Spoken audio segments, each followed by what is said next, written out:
Hi எல்லாருக்கும். Trip போலாமா? வாங்க. நம்ம எங்க போறோம்னு பார்த்தீங்கன்னா, சிக்மங்களூர் தாங்க போறோம். லாஸ்ட் வீக் நாங்க போயிருந்த ட்ரிப் தான். இந்த ஹைவேஸ் பார்த்தீங்கன்னா, சித்தூர் ஹைவே ரொம்ப சூப்பரா இருந்தது. செம்மையா இருந்தது ரோடு. நம்போ ஸ்பீடும் நல்லா போலாம். ரோடும் ஃப்ரீயா இருந்தது. பட் ஸ்பீட் கண்ட்ரோல் கண்டிப்பா வேணும். நாங்க ஒரு இதுக்காக கொஞ்சம் ஸ்பீட் ட்ரை பண்ணியிருந்தோம். அப்புறம் நார்மலா போனோம். ரொம்பவே சூப்பரா இருந்ததுங்க ஹைவே. கண்டிப்பா எல்லாருமே வந்து இந்த ஹைவேல கண்டிப்பா ஒரு வாட்டியாவது போணும். டிரைவிங் எனக்கு ரொம்ப பிடிக்கும்னு சொன்னீங்கன்னா, கண்டிப்பா நீங்க அந்த ஹைவேல போயே தீரணும். அவ்ளோ சூப்பரா இருந்துச்சு. அப்புறம் நாங்க கொஞ்சம் தூரம் போயிட்டு இருக்கும்போதே பார்த்தீங்கன்னாக்கா, நல்லா மழை பெய்ய ஆரம்பிச்சுச்சு. ரோடு ஒண்ணுமே தெரியல சுத்தமா. நான் வீடியோல கூட உங்களுக்கு காட்டியிருப்பேன் பாருங்களேன். ரோடே தெரியல. நான் இவ்ளோ கிட்ட வச்சிருக்கதால கொஞ்சமாவது ரோடு தெரியுது. இல்லன்னா சுத்தமா தெரியல. செம்ம மழை. நாங்க பார்த்தீங்கன்னா, நைட் வந்து ஒரு ரொம்ப லேட் ஆயிடுச்சு. நாங்க போகும்போதே ஒரு 2:00 மேல ஆயிடுச்சு. ரூம்க்கு போயிட்டு செக் பண்ணும்போது. நாங்க வந்து பாத்தீங்கன்னா, செக் இன் பண்ணது வந்து எங்கன்னு பாத்தீங்கன்னா, ஹெரிடேஜ் கன்வென்ஷன் ஹால்ன்னு சொல்லிட்டு ஒரு மேரேஜ் ஹால் தான். ஆனா வந்து ரூம்ஸ் ரொம்ப சூப்பரா இருந்தது. நான் கூட ஃபர்ஸ்ட் எப்படி இருக்கும்னு நெனச்சேன். பட் ரூம் ரொம்பவே நல்லா இருந்தது. இத நான் மார்னிங் தான் ஷூட் பண்ணேன். ஏன்னா நைட் ரொம்ப லேட் ஆயிட்டதுனால.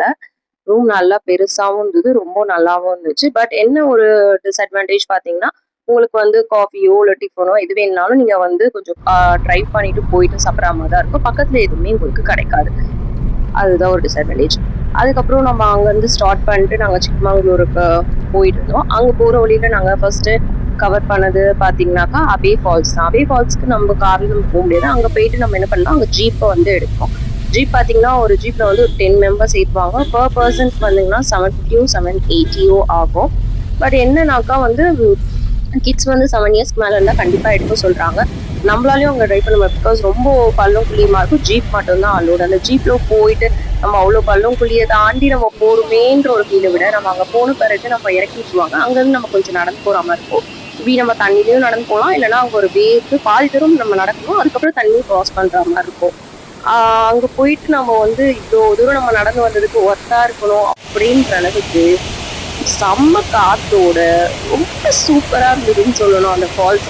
நீங்க குளிக்கலாம் முடியாது. நீங்க அங்க பக்கத்துல போனீங்கனாலே போதும். நீங்க ஃபுல்லாவே நனைஞ்சிருவீங்க. அந்த அளவுக்கு அந்த தண்ணியோட ஃபோர்ஸ் வந்து இருக்கும். நான் உங்களுக்கு கிட்ட போய் காட்டியிருப்பேன் பாருங்களேன். செம்மையா இருந்துச்சு. ரியலா அப்படியே நம்ம ரொம்பவே என்ஜாய் பண்ணோம். நிறைய பிளேசஸும் கவர் பண்ணோம் இந்த வாட்டி. பாருங்க கிட்ட போய் நிப்பாங்க. செம்மையா அந்த சாரல் அடிக்கும். ஃபுல்லாவே நீங்க நனைஞ்சிருவீங்க. கண்டிப்பா நீங்க சிக்மங்களூர் போறீங்கன்னா இந்த ரெயின் கவரோ இல்ல ரெயின் கோட்டோ கண்டிப்பா எடுத்துட்டு போங்க. கிட்ஸ் எல்லாம் கூட்டு போறீங்கன்னா கண்டிப்பா ரெயின் கவர் மஸ்ட். இதுவும் ஒரு நல்ல எக்ஸ்பீரியன்ஸ் தான். அதுக்கப்புறம் பாத்தீங்கன்னா நாங்க களத்துக்குடி டெம்பிள் தான் போயிருந்தோம். அங்க பாத்தீங்கன்னா இந்த ஃபால்ஸ்ல என்னன்னா இந்த சைடு தண்ணி வரும். தண்ணியை தாண்டி நம்ம போய் சாமி கும்பிடுற மாதிரி இருக்கும். குளிக்கவும் செய்யறாங்க. உங்களுக்கு குளிக்கணும்னு தோணுச்சுன்னா நீங்க முன்னாடி ப்ரிப்பரா ட்ரெஸ் எல்லாம் எடுத்துட்டு